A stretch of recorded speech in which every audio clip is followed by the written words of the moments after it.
Hello, in front of me I've got Realme Buds Air 6 Pro.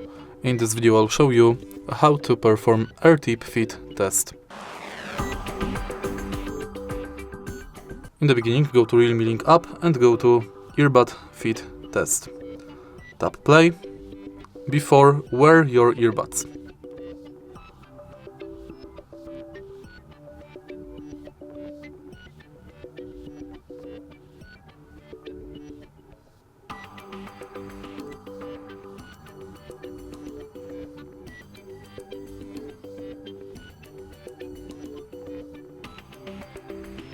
And now you can adjust ear tips or position.